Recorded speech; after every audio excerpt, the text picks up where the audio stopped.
يا أيها الذين آمنوا إن تنصروا الله ينصركم ويثبت أقدامكم.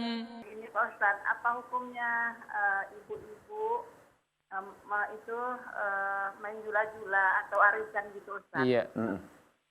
Tapi kan paham kan Ustadz? Apa Ustadz paham kan? Baik. Ya, ya. Itu saja, Ibu. Ya, Assalamualaikum warahmatullahi wabarakatuh. Waalaikumsalam Waalaikumsalam warahmatullahi wabarakatuh. Baik, Ibu Nurbainah, Ustaz, pertanyaannya, bagaimana hukum mengadakan arisan, Ustaz? Kalau di sini bahasanya jula-jula gitu. Jula-jula. Ya, baik. Yang pertama kita katakan bahwa ada kaidah al-aslu fil asya'i ibahah. Iya. Al-aslu fil asya'i ibahatun. Asal dalam segala sesuatu yang bukan ibadah yaitu boleh saja kecuali ada dalil yang melarangnya.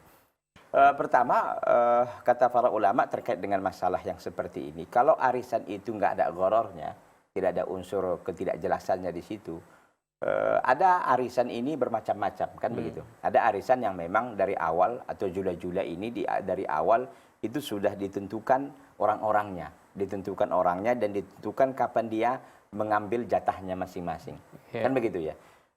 Contoh umpamanya nomor 1 sampai nomor 12. Iya. Jadi masing-masing orang ini setiap nomor ada orangnya dan setiap bulan itu ada tagihannya dan ini sudah ditentukan masing-masing.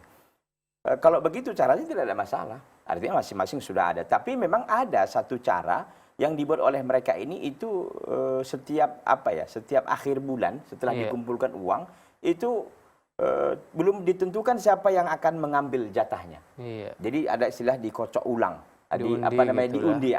Ini seperti ini kadang-kadang ada unsur ada unsur kezoliman dalam pengertian begini. Mungkin ada yang butuh, ya, dia ingin butuh, tapi qadarullah dia tidak dapat umpamanya. Jadi yang seperti ini perlu dijaga sehingga tidak menyebabkan sesuatu yang kepada para peserta itu merasa jadi sakit hati